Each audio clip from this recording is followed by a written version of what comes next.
Most marriages don't collapse in a dramatic moment. They erode quietly, almost invisibly, until one day two people wake up beside each other and realize they feel like strangers. No shouting, no scandal, no single event you can point to and say, that's where everything went wrong. Instead, it happens through something far more subtle and far more dangerous, the accumulation of things that were felt deeply but never spoken out loud. Unsaid frustrations, unexpressed needs, quiet disappointments that get swallowed instead of shared. And here's the uncomfortable truth most people never realize until it's too late. Love does not automatically create understanding.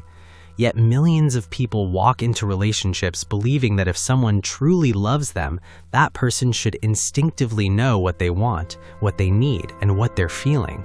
They expect emotional telepathy. They expect their partner to read between the lines, decode their silence, and somehow arrive at the right answer without ever being given the question. What begins as small hints and subtle signals slowly turns into a psychological guessing game, and that guessing game becomes poison over time. Because when communication turns into a puzzle, confusion replaces clarity, resentment replaces curiosity, and distance quietly replaces intimacy.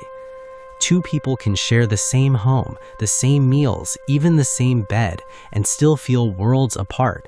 Not because the love disappeared overnight, but because honesty slowly suffocated under layers of assumption and unspoken expectations. The tragedy is that neither person usually intends for it to happen. One partner thinks they're being patient, hoping the other will figure it out. The other thinks everything is fine because nothing has been said. Meanwhile, tension builds quietly beneath the surface, like pressure behind a dam, waiting for the moment when silence finally breaks, and by then, the damage often feels irreversible. But if you are thinking about your future, especially if you're preparing for your next serious commitment, you hold an advantage most people never claim: the ability to abandon the guessing game completely. The ability to replace vague hints with direct truth, because real strength in a relationship doesn't come from pretending everything is understood. It comes from having the courage to say what most people are afraid to say. Direct communication isn't harsh, it's clarity. It protects your peace, preserves your respect, and prevents years of silent frustration from slowly eroding the foundation of a relationship that once had potential. What many people mistake as being nice by avoiding honest conversations often becomes the very thing that kills attraction and trust over time. Hinting feels safe in the moment, but psychologically it creates confusion, misinterpretation, and emotional distance. And when confusion becomes the norm, resentment eventually follows. What you're about to understand is why clarity is not just healthy, it's powerful. Why the simple act of speaking honestly can transform the entire emotional dynamic between two people, and why the shift from subtle hints to direct truth may be the single most important change that determines whether a future commitment becomes a lasting partnership or another quiet collapse disguised as "it just didn't work out." Once you see how these communication patterns shape attraction, respect, and long-term stability, you'll realize that the difference between a relationship that thrives and one that slowly falls apart is rarely luck. It's the courage to say what most people leave unsaid. I'm not here to impress the crowd. I'm here for that person that is quietly rebuilding their lives brick by brick. I'm here to break down the psychology most people ignore. If you're someone who wants to understand patterns instead of repeating them, you belong here. Subscribe if you value clarity over ego. Drop a comment and bring your perspective. Strong conversations build stronger minds. No blame, no bitterness, just awareness, discipline, and growth. To understand why direct communication is so powerful, we have to talk about the trap of passive aggression. Passive aggression is when you are angry or upset, but instead of saying it clearly, you use sarcasm, the silent treatment, or slamming doors to show your partner you are mad. Psychologically, this is a very low-value behavior. It is a child's way of solving a problem. When you use passive-aggressive patterns, you are forcing your partner to become a detective. You are making them do emotional labor just to find out why you are grumpy. Eventually, a partner will get tired of the detective work and simply stop caring. In a high-value relationship, direct communication is about low stakes and high clarity. It means saying, "I felt disrespected when you said that in front of your friends," instead of being cold for 3 days and waiting for them to apologize. When you speak directly, you remove the static from the line. You give your partner a map of how to love you and how to respect you. Most people are afraid of doing this because they are afraid of conflict, but the red-pill truth is that a small conflict today prevents a massive divorce tomorrow. Conflict is just the sound of two people trying to align their worlds. Let's look at a story about a man named Jason. Jason was in his second marriage with a woman named Maria. In his first marriage, Jason never spoke up when he was unhappy. He thought being the nice guy meant never complaining. When Maria started making big financial decisions without asking him, Jason felt a deep resentment. But instead of saying, "Maria, I need us to talk about the budget before you spend," he just started working longer hours to stay away from her. He became passive and cold. The negative outcome for Jason was the resentment explosion. Because he never communicated directly, Maria didn't even know she was doing something wrong. She thought Jason was just angry at his job. One day, Jason snapped over something small, a dirty dish, and ended up yelling about the money, the house, and the last 3 years of his life. Maria was blindsided. The trust was broken not because of the money, but because Jason had been lying by silence for years. He learned that keeping the peace is not the same thing as having peace. His mistake was thinking that his silence was a gift when it was actually a time bomb. Have you ever stayed silent to avoid a fight, only to realize that the fight happened anyway, but it was 10 times worse because you waited? Tell us in the comments, how did you learn that being nice isn't the same as being honest? The second pattern we see is the vulnerability of clear demands. Many people think that if they have to ask for something, it doesn't count. They say, if I have to tell him to bring me flowers, it's not romantic. Or, if I have to tell her I need more physical intimacy, she's just doing it to please me. This is a psychological error. In reality, telling someone exactly what you need is the highest form of intimacy. You are giving them the keys to your happiness. When you communicate directly, you are vetting your partner in real time. If you say, "I need more quality time on the weekends," and your partner ignores you or calls you needy, you have data. You know exactly who they are. But if you never ask and you just stay unhappy, you are the one responsible for your own misery. Direct communication takes the mystery out of the relationship and replaces it with accountability. It forces both people to show their true colors. Let's look at a story of growth. A woman named Sarah.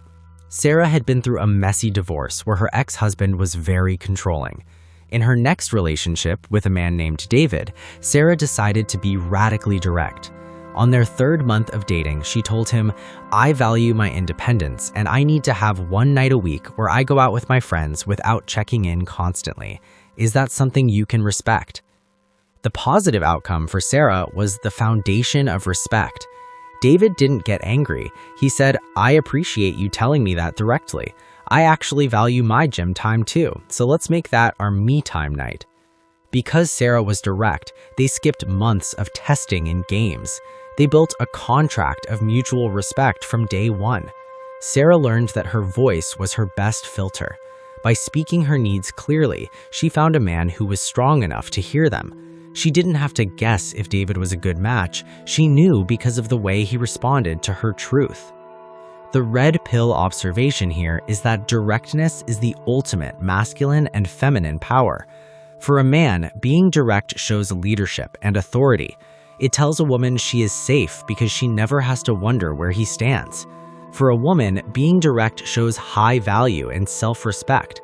It tells a man that she is a partner who knows her worth, not a child who needs to be managed. When two direct people get together, the relationship becomes a high-speed vehicle because there is no friction from secrets or hidden agendas. Why are we so afraid of being told no that we prefer to live in a maybe? Why do we choose the slow pain of a bad relationship over the sharp pain of an honest conversation? Let's talk about this in the comments. What is the one thing you are afraid to say to your partner right now? As we dive deep, I want you to understand that direct communication is a muscle. It will feel heavy and awkward at first. You might stumble over your words. You might feel your heart racing. But every time you say what you mean, the muscle gets stronger. Your next marriage should not be a repeat of your last disaster. It should be an upgrade. And the biggest upgrade you can give your future spouse is the gift of the truth. Don't make them guess. Don't make them wonder. Just tell them. Before a marriage collapses, before the arguments become loud, before the silence becomes heavy, something quieter usually happens first. Two people slowly stop understanding where each other truly stands. The lines that once defined respect, responsibility, and personal limits become blurred, unspoken, or quietly ignored. And when that happens, confusion takes the place of clarity and resentment begins to grow where peace once existed. If you want to master what I call the next marriage, whether it's a future relationship or the rebuilding of the one you already have, you must first understand something most people were never taught: the language of boundaries and the quiet power of a respectful no. Because contrary to what many people believe, love is not proven by how much of yourself you erase. Love is not the absence of limits. In fact, psychology consistently shows the opposite. A relationship without boundaries doesn't become stronger, it becomes unstable. Think about it this way. A house without walls is not more open or more loving, it's simply a structure waiting to collapse. Walls are not there to imprison the people inside, they are there to create safety, stability, and order. Boundaries function the exact same way inside a relationship. They define the emotional architecture that allows two individuals to coexist without slowly draining each other of respect. Yet many relationships fail because people confuse boundaries with hostility. They believe that saying no will make them appear harsh, controlling, or unloving, so they avoid it. They tolerate what bothers them. They swallow what they should express. They sacrifice clarity in exchange for temporary peace.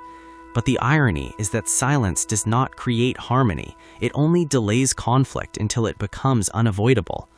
This is where direct communication becomes one of the most powerful psychological tools a person can develop. Directness is often misunderstood as aggression, when in reality it is simply clarity delivered with honesty. When your partner clearly understands where your values stand, where your tolerance ends, and what behaviors you will or will not accept, something remarkable happens. Uncertainty disappears. People no longer have to guess where the line is drawn. They no longer have to navigate a fog of mixed signals or shifting expectations. Predictability enters the relationship, and predictability is one of the most underrated forms of emotional security. A person who knows exactly where your boundaries exist does not live in fear of accidentally crossing them. They understand the structure they are operating within. But here is where it becomes even more interesting. Many people believe that testing a partner, pushing their limits, provoking reactions, or crossing small lines just to see what happens is a sign of strength or curiosity. In reality, behavioral patterns show that constant testing is often a signal of insecurity. It reveals a lack of internal stability. When someone repeatedly probes boundaries, it is usually because they're searching for confirmation that the structure of the relationship is weak enough to bend around their impulses. This creates what psychologists often describe as a paradox. The people who avoid setting boundaries in order to keep the peace actually invite more conflict, while the people who communicate their limits calmly and clearly often create relationships that feel calmer, safer, and far more stable. Over time, those clear lines transform the relationship from a fragile arrangement of unspoken expectations into something much stronger, a place where respect becomes predictable rather than negotiable. When boundaries are healthy, a relationship stops feeling like a cage where one person quietly sacrifices their needs just to avoid confrontation. Instead, it begins to resemble something much more powerful, a structure built on mutual clarity, where both individuals know where they stand, where they can speak honestly, and where peace exists not because problems are ignored, but because the rules of respect are understood. And that understanding is the foundation we are going to explore deeply here. Why boundaries are not acts of rejection, but acts of protection. Why the ability to say no with calm confidence often strengthens relationships rather than damaging them. And why the absence of clear limits quietly turns love into resentment over time. Now, before we go deeper, understand something about the kind of conversations happening here. I don't create content for the average mindset or for people who are only looking for comfort and quick validation. This space is for individuals who are willing to hold themselves accountable, who prefer clarity over chaos, and who understand that growth sometimes requires confronting uncomfortable truths. If you're someone who values thoughtful discussion, psychological insight, and honest reflection about relationships, then you're exactly where you need to be. If you want more psychology-driven breakdowns like this, conversations that focus on understanding human behavior before rushing to judgment, then subscribe and join the discussion. And if something in this analysis resonates with your own experiences, share your perspective in the comments. The most meaningful conversations happen when people are willing to think deeply first and judge slowly later. The third pillar of direct communication is the end of mind-reading expectations. We have been poisoned by movies that tell us if they loved you, they would know what's wrong. This is a psychological lie. Even people who have been married for 50 years cannot read minds. When you expect your partner to just know, you are setting them up to fail. You are creating a setup for disappointment. A high-value partner realizes that their needs are their responsibility to voice. If you need more help with the chores, you say it. If you need more physical affection, you say it. If you need a night of silence, you say it. When you stop expecting mind reading, the temperature of the house drops. The anxiety of what am I doing wrong disappears. In the red pill lens, we see that clarity is kindness. It is unkind to be mad at someone for a rule they didn't know existed. In your next marriage, you must treat your partner as an ally, not an opponent who is supposed to pass a secret test. If there is a problem, put it on the table immediately. Don't let it sit in the dark and grow teeth. Let's look at a story about a man named Michael.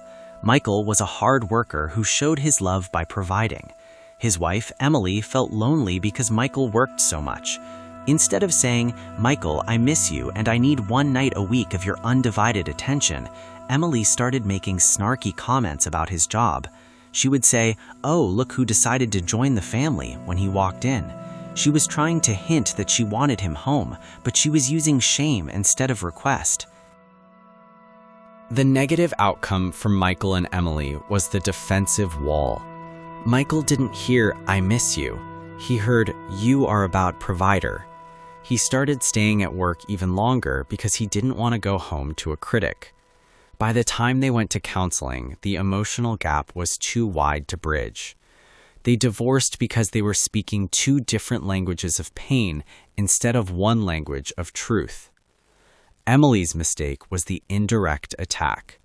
She learned that if you want a hug, you shouldn't start by throwing a stone. Have you ever used sarcasm or snark to tell someone you were hurt? Did it ever actually get you the love you wanted, or did it just push them further away?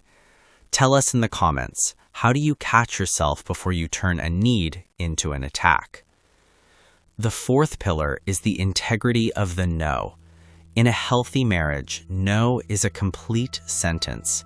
Direct communication means being able to say no to your partner without fear of punishment or drama. Psychologically, if you cannot say no, your yes means nothing. Many people in broken relationships are people pleasers. They say yes to things they hate just to avoid a fight, but then they feel victimized later. This creates a fake harmony that eventually rots from the inside out. In your next marriage, you must bring the direct no to the table. If your partner wants to spend money you don't have, say no. If your partner wants to bring toxic family members into your space, say no.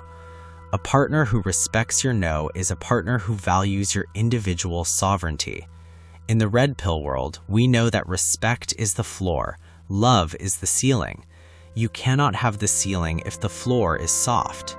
Your no is the hardwood of that floor. It shows you have grit and standard. Let's look at a story of growth, a man named Thomas. Thomas was a yes man in his first marriage. He let his ex-wife's mother live with them. He let her spend the savings, and he lost his self-respect. In his next relationship with a woman named Sarah, Thomas practiced boundary integrity. When Sarah suggested they move in together after only 3 months, Thomas said, "Sarah, I care about you, but my boundary is that I don't move in with someone until we have been together for at least a year. I need to know we are stable first." The positive outcome for Thomas was the attraction of strength. Sarah didn't leave. In fact, she felt more attracted to Thomas because he had a plan and a spine. She felt she could trust his leadership because he wasn't just a leaf in the wind. Because Thomas was direct about his no, their relationship grew at a healthy pace. He didn't feel used, and she didn't feel guilty. Thomas learned that being direct isn't about being mean, it's about being solid. A woman feels safest with a man who can say no to her because she knows he can also say no to the rest of the world to protect her. The red pill truth here is that directness is the antidote to manipulation. Manipulation can only live in the gray areas. It lives in the "I thought you meant" and the "you should have known." When you bring the bright light of direct speech into the room, manipulation has nowhere to hide. You are building a culture of truth in your home. This is the only way to have a marriage that survives the stress tests of life: kids, money, sickness, and aging. For the men, your word is your bond. If you say you are going to do something, do it. If you can't do it, say so immediately. Do not overpromise to keep her happy in the moment. A woman will respect a hard truth over a comforting lie every single time, as long as you are consistent. Lead with clarity. For the women, do not play the wait-and-see game. If something is bothering you, bring it to his attention when you are calm, not when you are exploding. A man cannot fix a problem he doesn't know exists. Use your nurturing power to create a space where truth is safe, but never sacrifice your directness for approval. The reason direct communication is so rare is that it requires self-accountability. To speak directly, you have to know what you want. You have to stop blaming your partner for your unspoken unhappiness. It's much easier to be a victim than to be a communicator, but a victim never has a happy marriage. Only a communicator can build a kingdom. As you move towards your next relationship or strengthen the one you have, remember that silence is a message. If you are silent about your boundaries, you are saying, "I don't have any." If you are silent about your needs, you are saying they don't matter. Break the silence. Speak the truth. Even if your voice shakes, say what needs to be said. The person who is meant for you will not run away from your truth. They will use it to build a bridge to your heart.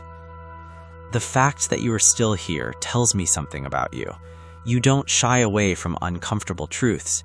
You sit with them, you think through them, and most importantly, you use what you learn to grow. That's rare.